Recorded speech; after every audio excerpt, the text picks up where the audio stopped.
మధ్యలో గుడుల విషయం ఎందుకు? ఏ గుడులు అంటే మనం ఇంత ముందుకు స్కూళ్ళ విషయం వచ్చింది కదా, నరేంద్ర మోదీ 1,00,000 స్కూళ్ళు మూసేసిండు అని మాట్లాడినాం కదా. వీళ్ళకి ఏమున్నా గుళ్ళు కట్టాలంటే మరి వాస్తవం కాదా? ఈ గుళ్ళ మీద ఉన్న శ్రద్ధ బల్ల మీద ఉండాలి కదా. గుళ్ళ మీద ఉండొద్దు అంటలేము, ఉండాలి. దాంతో పాటు విద్య మీద ఉండాలి, వైద్యం మీద ఉండాలి. అంటే ప్రజలను ఒక అది చేయడానికి విషయం ఏంటంటే, ఇప్పుడు అయోధ్య రామ మందిరం ఉంది, అందరినీ కలిసిగట్టిగా ఏ రకంగా ఆ మందిరం పైన దృష్టి సారించేలా చేసిరో ఇప్పుడు ప్రస్తుతం ట్రెండింగ్గా స్కూళ్ళకు కూడా ఆ రకమైనటువంటి నిర్ణయాలు తీసుకొని ఆ రకమైనటువంటి కసరత్తు చేస్తే మంచిది అని ఉద్దేశం.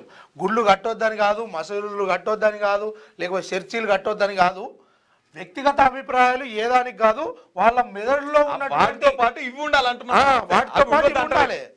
ఇప్పుడు ఇంతెందుకన్నా, అయోధ్యలో రామ మందిరం కడతానికి నరేంద్ర మోదీ గారు పెద్ద ఫైట్ చేసిరు, యుద్ధం చేసిరు, కోట్ల కూడా యుద్ధం చేసి గున్ని కట్టిరు, పర్మిషన్ తెచ్చిరు, గున్ని కట్టిరు. తీరా కట్ చేస్తే ఎలక్షన్స్ వస్తే బీజేపీ ఓడిపోయింది అక్కడ. అదే అంటే అక్కడ ఉన్న పరిస్థితులు అవి ఇవి కావచ్చు. నేనేమంటున్నా అంటే వీటితో పాటు విద్య వైద్యం మీద కూడా శ్రద్ధ పెట్టండి అంటున్నాం.